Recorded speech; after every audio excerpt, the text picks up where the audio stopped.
Hello everyone, welcome back. I pulled out some Tula today and shot it at 200 yards. Okay, now for a lot of you guys, it's going to be hard for you to get Tula now.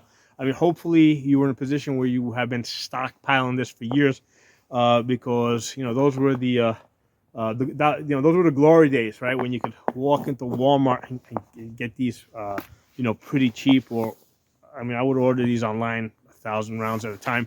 At times I would order, like during 2020, like I would order 4,000 rounds at a time of this stuff, because it took a while for the prices to actually start going up. The guns had gotten expensive, right? They got really expensive really fast in 2020, but in the first couple of months of 2020, right, it wasn't until I think past like maybe June or July where the ammo prices started going up. So I got on that early on, and I'm ordering 4,000 rounds, 4,000 rounds. I'm just like hammering away back in 2020 on this Tula, this 223, 9mm AK ammo. So that was a good year. Okay? That was a good year for a lot of us that knew how to take advantage of the BS, okay, the coof, okay, or the cootie cokes, the cootie hoax. So anyway, I decided to take this out to 200 yards.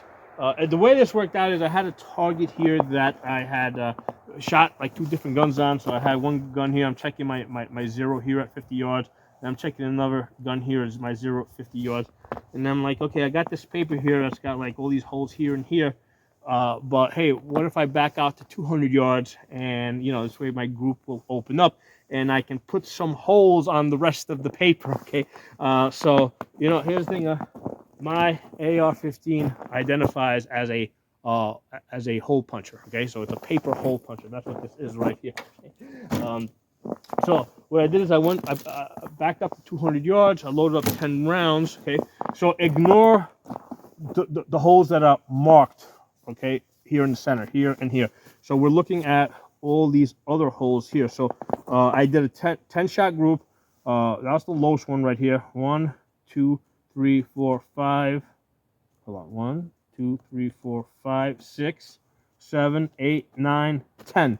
So 10 shots. It basically centered, because I was using that as my bullseye. I was using my chevron. I had it right underneath the bullseye, and it kind of centered almost perfectly around that bullseye at 200 yards. And this group is, I believe it's 7¼ inches between the widest 2 shots, including this wide. That's the flyer down there, 7¼ inches. Okay. Usually what I do is a lot of times I'll discount the flyer.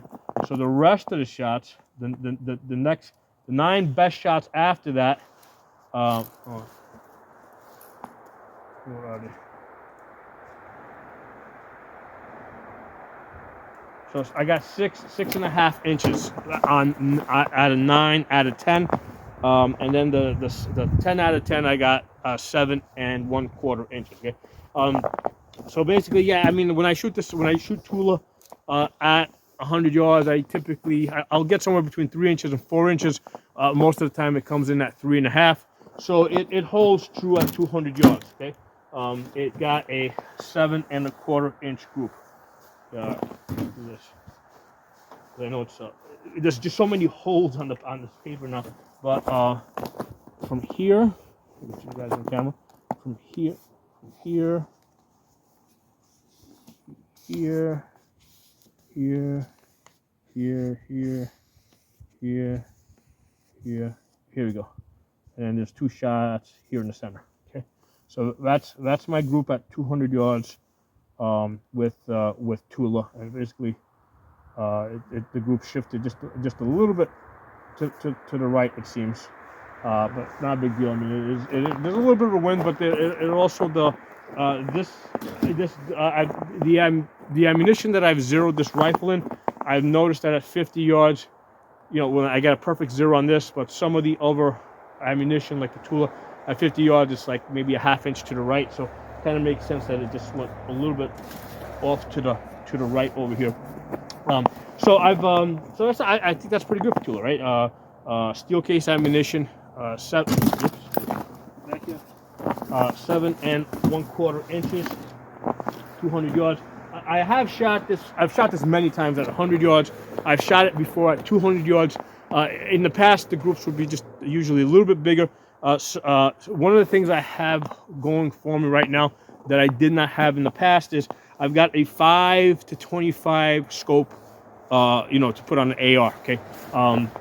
So in the past, when I was shooting at distance, I was using like a 1 to 8 or something, or a red dot. With this 5 to 25, okay, this primary round 5 to 25, it's very cool because at 200 yards, I can actually see the bullet holes as I'm making them with my hole puncher here. Right, this rifle here identifies as a hole puncher. Okay, paper hole puncher. So I could actually see the holes as I was making them at 200 yards. So I thought that was really cool. So the other thing I've got going on for me on this rifle that I did not have in the past, I've got a bubble level here. So that makes sure that, because now with the bubble level on all of my distance shooting guns, the gun is always canted the same regardless of where I'm shooting, because what would happen is as I went from when I shot at different locations that I go to, the ground's always crooked, right? The ground's like almost never level. So it's usually a little bit slanted like this or a little bit slanted like that. But you can't really tell. The ground looks straight to you. So what I would typically do is I would level the gun off to the ground at the different locations. And then that's why, like, at one place I'm 2 inches right, another place I'm 2 inches left, another place I'm center. And for years that frustrated me. Ever since I put the bubble level on my ARs, okay, now instead of trying to level the gun off to the shape of the earth, I'm basically I'm leveling the ground off to gravity, and I'm getting a much greater consistency. So I think this is probably, the best group I ever got with Tula at 200 yards, right? 7 1/4 inches. Good stuff. I just wish that we could still get this at the cheap prices. I remember at one point when Walmart decided that they were going to stop selling the stuff, I was able to get this like I think I got these like for $2.50 a box, because they were just trying to sell off their inventories, because they were basically submitting to Michael Bloomberg's oligarchy, right? So that was the year that he was running for president. So that was this was good stuff. I wish that we could that everybody could still get this stuff. It's kind of funny. For years, people questioned how good this stuff, whether it was accurate or not accurate, reliable or not reliable. I've got one AR-15 that basically I had completely shot out the barrel. I did a video on this. If you search my channel name, Radical Firearms, 22,000 rounds. Okay, I completely shot out the barrel so that the bullets were keyholing in at 30 yards. Okay, like when I looked down the barrel, it looked like a mirror. Okay, so it took 22,000 rounds of Tula to do that. And it was like 99% of everything I ever shot through it was Tula. So here's the thing: over those 22,000 rounds, right? I calculated per box I had saved about $3. So over the 22,000 rounds, I calculate that I saved $3,300. Okay, so that's how much shooting Tula saved me. Okay, so over the course of those 22,000 rounds, when I shot out the barrel, the gun had a lifetime warranty from Radical Firearms. Okay, so I sent back the gun, and they honored the warranty. They completely replaced the gun, with the exception of the lower receiver, which has the serial number. So they sent me back a gun that was entirely new, with the exception of the lower receiver, because basically it had to have the same serial number. Okay, and also the grip, because it had like this nice grip on it, so they sent it back with the same grip. But the rest of the gun was new. So it made all the sense in the world to shoot the cheaper ammunition, save $3,300, and then basically have the company honor their warranty. Now, did I rob the company? Did I cheat them? I don't think so, because for one thing, I did plenty of videos on them promoting how great their gun was, and I mean, I didn't do it for them. It's just what I do. Right? It was not like I had some type of agreement. I mean, I bought the gun, I paid for it, and then I said, "Hey, your gun's broken, fix it." Okay, and they replaced the gun. So during the and tell you guys, they had very good customer support, because over the course of those 22,000 rounds of Tula that I shot through the gun, what I went through 3 trigger groups, right? AR trigger groups are only rated for about 5,000 rounds. I usually get about 8,000 rounds out of them. Somewhere around 8,000 rounds, one of 2 things usually happens. Either the gun, let's get this mag out. Either that will happen is like you'll have like a dead trigger. Like the hammer's back, you're pressing this and nothing's happening. And then usually you got to put it on safe and then take it off safe to unjam it, and then the gun will fire. Or the other thing that happens is that the gun starts going full Monty on you. Okay, it goes like full rock and roll. So yeah, obviously that's fun, but that's an unreliable gun. It's an unsafe gun, because you don't know when it's going to do that. So when the trigger went bad, I contacted them. They immediately sent me a replacement trigger. All I had to do was send them a picture of the gun with the serial number on it. Boom, they sent me out replacement triggers. And during the course of that time, I broke parts in the bolt, I think like 3 times. Okay, so on one occasion it might have been the firing pin. On another occasion it might have been the extractor. On another occasion it might have been the gas rings. And in each of those 3 times, they sent me out a new bolt carrier group. Okay, so I thought that was like awesome. All right, so I gotta give Radical Firearms their due, and their customer service, back when I was breaking guns, was absolutely stellar. Okay, and now since then I don't shoot 223 as much, because ever since I got into the 9mm ARs, because all this happened prior to me buying the Palmetto AR9s. Okay, because once I got into AR9s, I started doing like 90% of my shooting with AR9s. For one thing, I can shoot steel targets a lot closer, so that's why I don't run up these huge round counts anymore with 223. I do it on the 9mm side with the AR9s. Okay, for years people were saying that, don't shoot steel case through your ARs. You're gonna break the extractors. Who cares? Okay, it's a $15 part. I mean, even if the company does, if you're not buying it from a company that will cover it under warranty, right? It's a $15-$20 part, right, if you break an extractor. I mean, over 22,000 rounds, I saved $3,300, $3,300. Who cares if I break extractors or whatever, I mean, even if I trash the whole rifle, who cares? I saved $3,300 with Tula. So that's one of the reasons why I absolutely love Tula. Tula has saved me a lot of money over the years, and the gun shoots pretty good, man. I mean, look at this, 7.25 inches at 200 yards. A lot of guys out there will tell you that an AR-15 is a 200-yard gun. Okay, that's where it's like, where it really shines. That's where it really stands out. I mean, me personally, with the shooting that I do, I mean, yeah, great. At 200 yards, yeah, damn, you're taking headshots, right? That's a headshot right there. Out to 200 yards.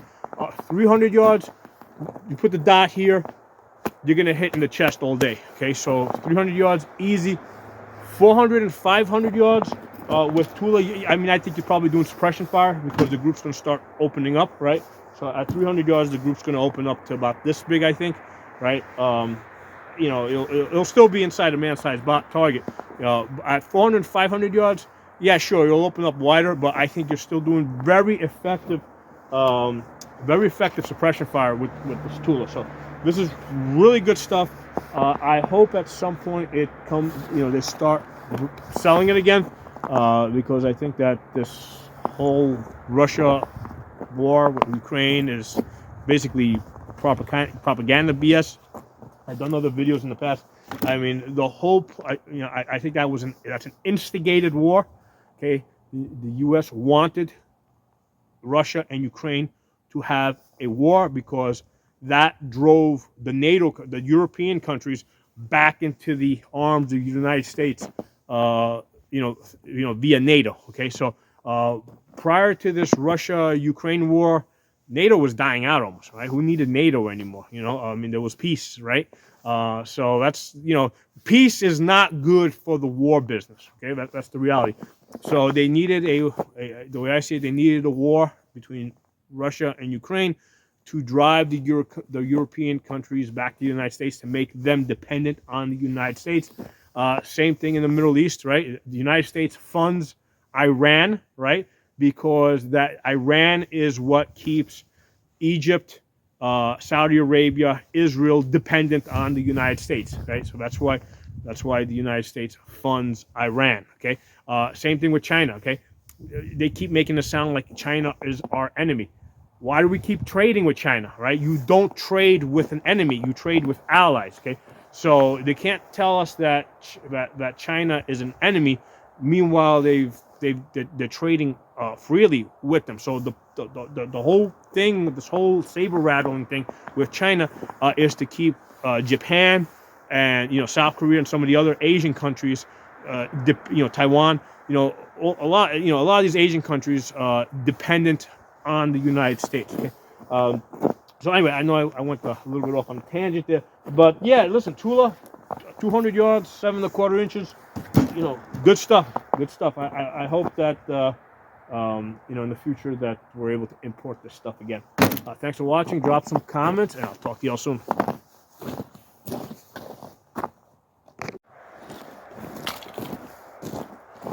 Hey everyone, I did want to issue one caveat with regards to using Tula 223, okay? And this is something I learned from the late, great James Yeager, okay? If you're shooting your AR, okay, and to the point where the chamber gets hot, like really hot, where it's hard to, you can barely touch your rail, okay? You don't want to leave a round in the chamber, okay? You want to eject it. Now, not because the round is going to cook off. I mean, the gun's not that hot. But what happens is the steel case is basically going to, as the gun cools down, the steel case is going to get stuck in there. It's going to seize up, and then you got to use a rod to basically push it out later on. So if you're shooting your AR-15 with steel case ammunition, to the point where it gets really hot, right? Like let's say you shoot 3-4 magazines through it, and it gets hot enough where you can barely touch the rail with your bare hands.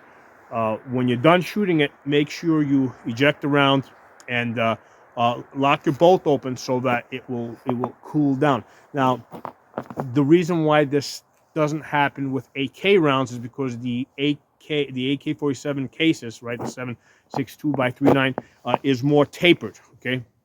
So what happens is when you because it's tapered, it's going to pull back more easy. These get one open here. The 223 rounds, okay, the case is more straight walled, right? We're talking about the actual case, not the bolt, the case. Okay, there's a little bit of a taper, but it's very straight walled. So what happens is when that goes into the chamber, and the chamber's hot and then it cools down, these cases can get stuck in your chamber. Okay, so that's just a matter of like when you're done shooting it, right? Basically you just gotta don't leave the round, don't leave a live round in the chamber. Eject the gun, lock the bolt open, let the gun cool off. Now the other thing I have found with steel cases is if I'm bump firing, or if I'm because the way I bump fire is I hook my finger like this and I put the stock on the outside of my shoulder and I pull the gun forward, and then the gun rocks back and forth on the outside of my shoulder. Okay, so if I'm bump firing, I have found that I'm more prone to getting jams with steel case ammunition, just because the case body is not as smooth as brass. Or if I'm shooting some very unconventional position, like if I had the gun up here like this and I'm shooting over something, just whatever, the point is if I don't have the gun tight in my chest, right, like this, I'm holding it here, shooting it loose like that, and it might just be for the purpose of testing it out. I have noticed that the steel case ammunition under those circumstances will jam, whereas in the same circumstances, brass 223 or 556 does not jam. Okay, so those are the only two things that I have found that you gotta just be aware of with steel case. So I'll talk to you all soon.